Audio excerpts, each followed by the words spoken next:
This is Nick Douglas for Adventures of a Sailor Girl at the CYCA. First time meeting Mr. George David of Rambler. How did you enjoy the harbour today, George? Well, it's fantastic. We've been sailing here for 4 days now, and of course just practicing and trialing and getting ready. It's stadium racing at its best. Yeah. It's quite tight and confined for boats of this size and speed, and the legs are no longer than 3 miles, and they're typically a mile.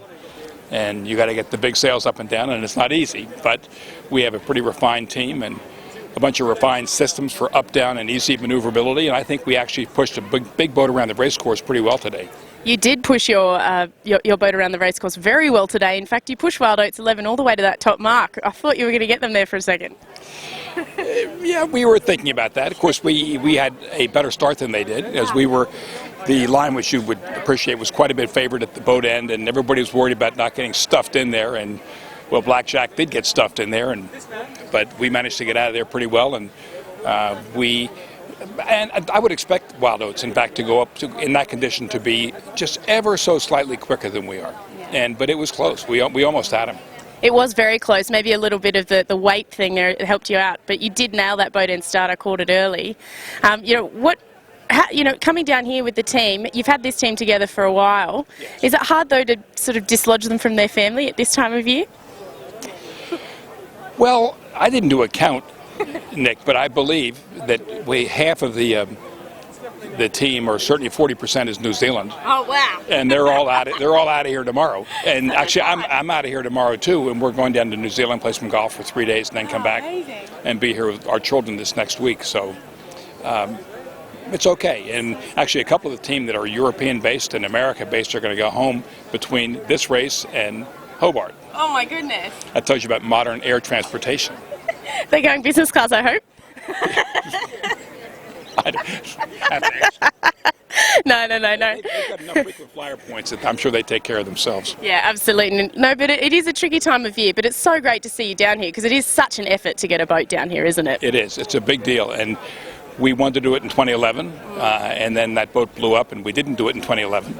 So it's always been kind of in the sights to do it again. And I wanted to come with a new boat and a pretty powerful boat, and I think we are actually nobody's favored in this race, because the race is what it is. But I think we will do well on handicap in this race. I think we'll be up toward the top of the fleet, even on elapsed time, even against these 4 big 100-footers. I mean, these are massive boats. Well, I think we saw that at the fast net this year. I mean, it was really the slow net, but waiting for you guys at the finish. You weren't that far behind Comanche, really, in the end. 4 minutes. 4 minutes, exactly, over the course of 64 hours. 64. 4 minutes is not so much. Oh, it was full on, that race. Anyway, yes. You guys did exceptionally well. Yeah, we had a great time in that race, and you're right. It was the slow net. But that, and of course, that race punishes both boats like Comanche and ourselves, because we are set up for power reaching and not so well when it's windward lowered in low to no air. But we had a great race there.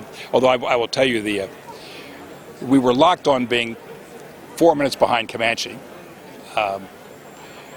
And you have to look a little deeper in the results, and you'll find we were 231st in fleet. Oh my gosh!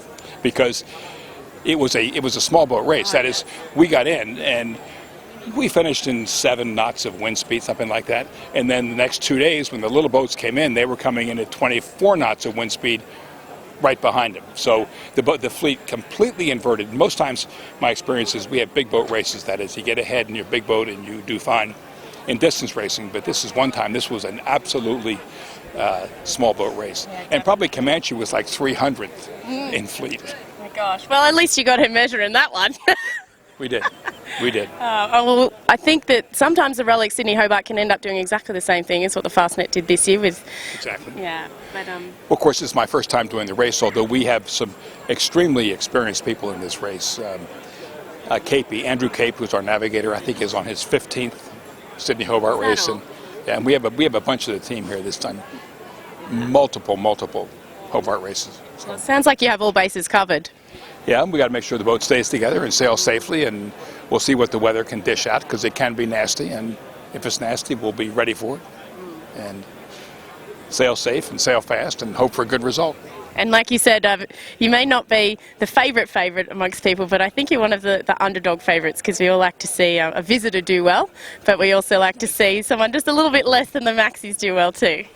Yes, yes.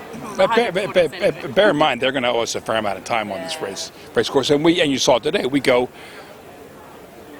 almost as fast. Really, it's really close. Yeah, it is. It really is. And you beat Perpetual Oil and Ragamuffin 100 today as well. Yes. Which is really only Oats. We did, and we beat them, of course, across the ground as well as obviously uncorrected, because they both owe us, I don't know, a couple 3% each, something like that. So the boat's ready and raring to go. It is, and it's well equipped, and we've had a year to get ready for it, and I think we are as ready as we can be. We actually looked at it a couple of days ago and said, well, what's left? And the answer was not much. Not much. Well, congratulations on getting her this far, because I know she's not the oldest of boats either, and she's looking good. Perfect. Okay, well, maybe we'll see you in Hobart. Oh, I think you will.